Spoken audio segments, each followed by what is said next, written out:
बोलो वृंदावन बिहारी लाल की जय। हरिवंश महापुराण की जय। श्री वैशंपायन ऋषि कहते हैं कि हे राजन, हरिवंश पुराण के श्रवण करने मात्र से वाजपेयी यज्ञ का फल प्राप्त होता है। हरिवंश पुराण के ज्ञान करने से संपूर्ण प्रकार के पितृदोष नष्ट हो जाते हैं। हरिवंश पुराण को हमेशा बैठ करके श्रवण करना चाहिए। शरीर में सामर्थ्य स्नान करके शुद्ध अवस्था में हरिवंश पुराण की कथा का श्रवण करें। अगर शरीर अस्वस्थ है, किसी कारणवश अस्वस्थ है, तो हरिवंश पुराण को उस अवस्था में लेट के सुन सकते हैं जैसे कंसीव के बाद में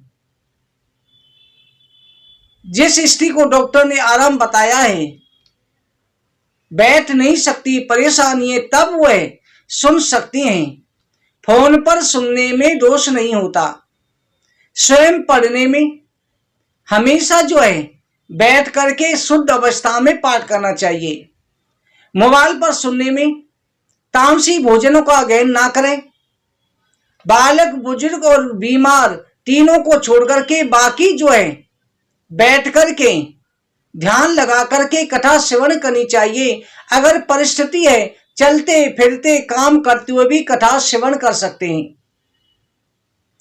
हरिवंश पुराण की कथा में नित्य प्रति संकल्प नहीं लिया जाता। नित्य प्रति की कथा का फल आप भगवान को मनी मन सौंप सकते हैं कि आज जो कथा श्रवण करी है, पूरे दिन की कथा का फल हे प्रभु हम आपको सौंप रहे हैं। इसके साथ में हरिवंश पुराण पूरे अध्याय 3 दिन में, 5 दिन में, 7 दिन में, 9 दिन में, 11 दिन में, 21 दिन में, 30 दिन में, 41 दिन में, 90 दिन में, 7 दिन में, इन दिनों में आप ज्यादा अध्याय करके कथा को पूरी कर सकते हैं। इस प्रकार से हरिवंश पुराण की कथा श्रवण करें। वैशंपायन ऋषि कहते हैं राजन, बंध्या दोष और सभी प्रकार के दोष, पितृदोष, काल सर्प योग, हर प्रकार के दोषों को दूर करने वाली हरिवंश महापुराण है। जिस घर में ऊपरी छाया हो, किसी का किया हुआ बंधन है, अगर उस घर में हरिवंश पुराण का पाठ कराया जाए, ध्यान लगा करके कथा को श्रवण कराया जाए, अनुष्ठान किया जाए, तो निश्चित रूप से वो दूर हो जाता है। हरिवंश पुराण के साथ में गौ व्रत भी धारण करना चाहिए। गौ व्रत धारण करना बहुत ज्यादा श्रेष्ठ होता है। गौ व्रत धारण करें। गौ व्रत में 1 मास तक गौ व्रत दान किया जाता है, जिसमें गौ व्रत का संकल्प करें। सूर्यास्त पर्यंत बछड़ा के साथ जब तक गौ घर पर ना आ जाए, बिना अन्न जल के व्रत रखें। गौ के आ जाने पर बछड़ा सहित गौ का पूजन करें। शाम काल के समय, सायकाल को, सुबह को भोजन ज्ञान जब करें, गाय बछड़े की पूजा करके उनको ग्रास दे दें। दोनों समय दिया जाता है। सायकाल को सूर्यास्त के बाद और सुबह स्नान करके गौ को पूजा करके गाय बछड़ा को आटे का पेड़ा या चारा खिला के, रोटी खिला के तब भोजन ग्रहण करना चाहिए।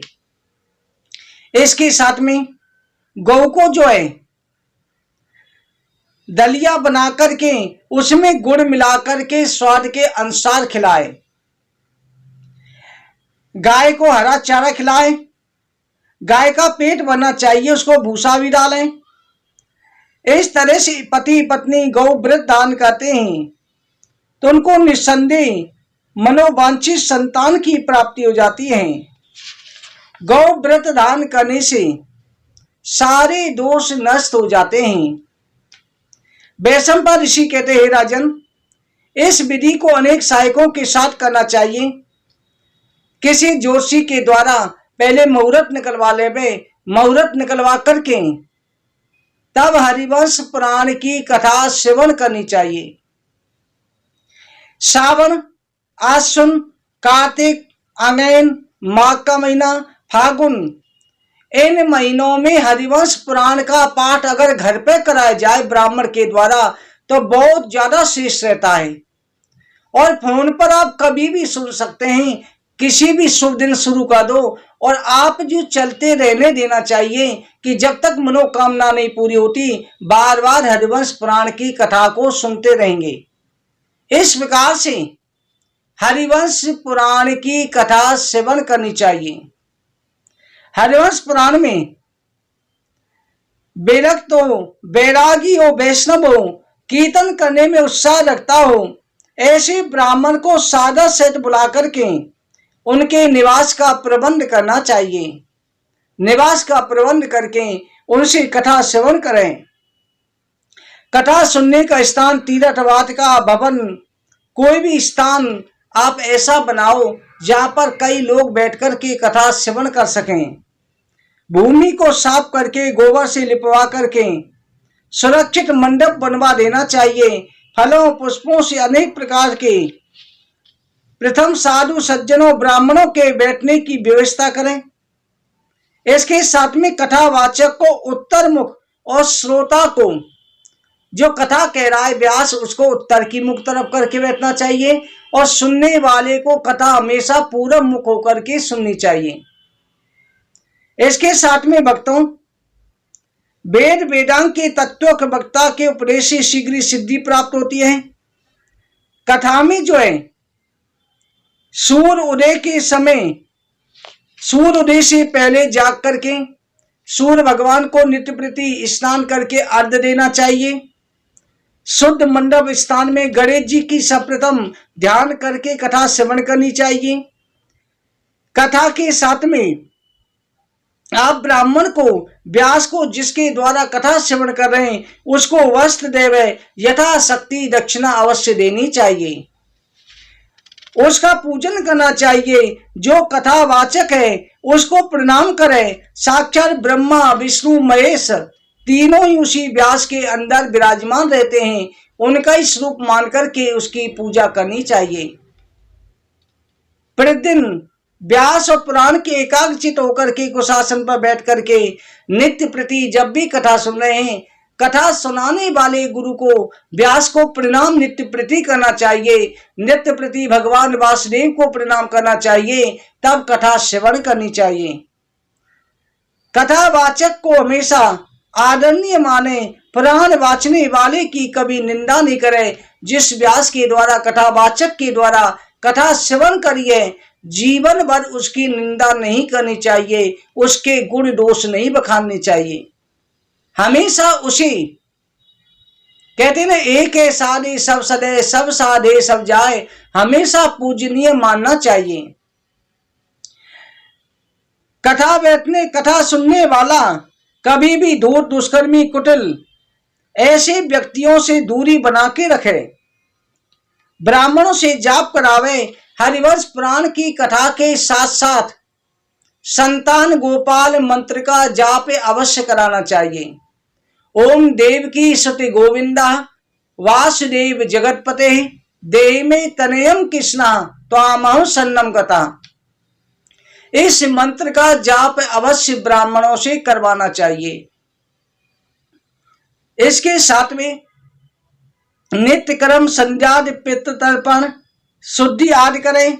श्री कृष्ण की मूर्ति को उनके पुत्र सहित लक्ष्मी के साथ में, पुत्र प्रद्युम्न के साथ में स्थापित करें। भगवान श्री कृष्ण की मूर्ति, रुक्मिणी की मूर्ति, साथ में प्रद्युम्न की, उनके बाल रूप में प्रद्युम्न की मूर्ति स्थापित करें। उनको नमस्कार करें, प्रसन्नता से प्रणाम करें और प्रार्थना करें जो आपने मनोकामना रखी है उस मनोकामना का संकल्प लेना चाहिए। फिर ओम नमो भगवते वासुदेवाय, संतान गोपाल मंत्र, महारुद्र जप इनको करना चाहिए और भगवान शिव जी का रुद्राभिषेक भी कराना चाहिए।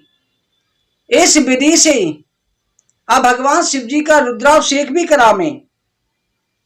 इसके साथ में कथा को कम से कम दिन में 3 पहर जरूर सुननी चाहिए। 3 बार कथा तो नित्य सुननी चाहिए। एक बार तो सुनते ही हो, अगर आपको जो है नवपरायण करना है तो कम से कम 3 बार, 4 5 बार भी वीडियो को सुन करके नवपरायण कर सकते हैं। कथा सुनने वाला कहते हैं अगर आप स्वयं कथा पढ़ रहे हो, मोबाइल पर सुन रहे हो, तो उसमें तो केवल तामसी भोजन ना करे, भगवान की निंदा ना करे, ब्राह्मणों की निंदा ना करे, संतों की निंदा ना करे, किसी की निंदा चुगली ना करे, भगवान में मन लगा करके रखे। और जो स्वयं पढ़ रहे हैं, स्वयं पढ़ने में नियम ज्यादा हो जाते हैं, उस पर धरती पर शयन करना पड़ता है, एक समय भोजन करना पड़ता है, स्त्री पुरुष को ब्रह्मचर्य का पालन करना पड़ता है और दूध और खीर का ही भोजन करना पड़ता है। 9 दिन तक उपवास रख करके कथा सुननी पाती है, पढ़नी पाती है। अगर स्वयं पढ़ रहे तो स्वयं पढ़ने में ज्यादा नियम है,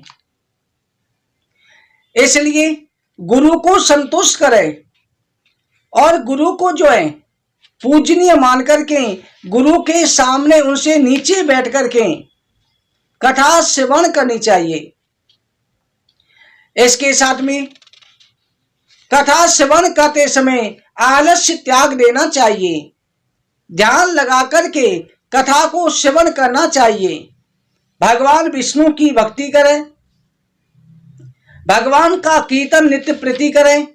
इसके साथ में भगवान के बाल गोपाल स्वरूप की पूजा करनी चाहिए। इस तरह से भगवान श्री हरि की कथा श्रवण करके तुलसी, बेल के पत्ते, धूप, दीप, नारियल, केला, फल, पान, इनसे जो है भगवान को भोग अर्पण करें। कथा संपन्न होने पर जब कथा पूरी हो जाती है तो कथान के पूर्णाहुति समय पर हवन अवश्य करना चाहिए। चाहे हवन की वीडियो जो डाल रखी है उसके साथ में कर सकते हैं, उसका दर्शन कर सकते हैं और भगवान को खीर या माखन मिश्री का भोग अवश्य लगाना चाहिए।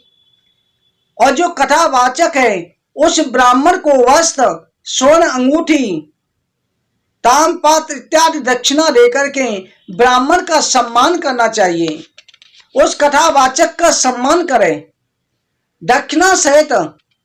इस प्रकार से उस ब्राह्मण का सम्मान देने से हरिवंश पुराण का पूर्ण फल प्राप्त होता है। पति पत्नी को ध्यान लगा करके कथा श्रवण करें तो 10 पीढ़ी आगे की, 10 पीढ़ी आगे की का और पीछे की का उद्धार हो जाता है। ब्रह्म गाती हो, गर्भ गाती हो, गौ गाती हो, परिस्थिति गमन करने वाले हो, अगर सब कुछ त्याग करके कथा के शरण में आ जाते हैं, सारे दोषों को छोड़ देते हैं कि हम आगे से कोई गलती अपराध नहीं करेंगे, भगवान की शरण में आ गए हैं, तो श्री हरिवंश महापुराण उनका उद्धार कर देती है और उन्हें भगवान के लोक को प्राप्त करा देती है।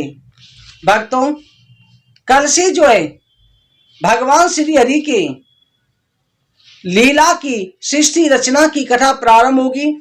भगवान की कथा श्रवण श्रद्धा विश्वास के साथ में करें, इन्हीं नियमों से करें और कथा के साथ साथ ध्यान रखें आप जो नित्य प्रति कथा श्रवण करते हुए तुलसी में दीपक अवश्य जलाना है, तुलसी में दीपक जलाना है।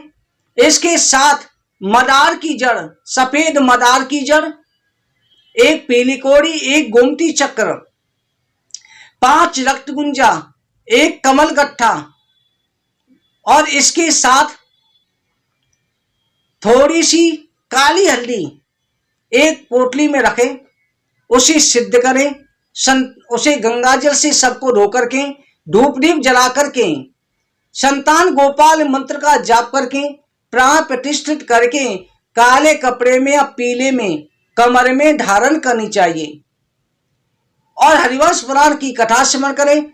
सभी प्रकार के बंधन खुल जाएंगे, निसंतानों की झोली भरेगी, पुत्रीनों को पुत्र प्राप्त होगा, जिनकी शादी की रुकावट दूर होंगी, हर प्रकार के बंधन खुल जाते हैं। पोटली केवल स्त्रियों को धारण करनी है, शादी के लिए या व्यापार के लिए सुन रहे हैं उनको धारण नहीं करनी। इस प्रकार से आप ध्यान लगा करके हरिवंश पुराण की कथा श्रवण करें। बोला हरिवंश महापुराण की जय। जय जय श्री राधे। जय जय श्री राधे, जय जय श्री राधे।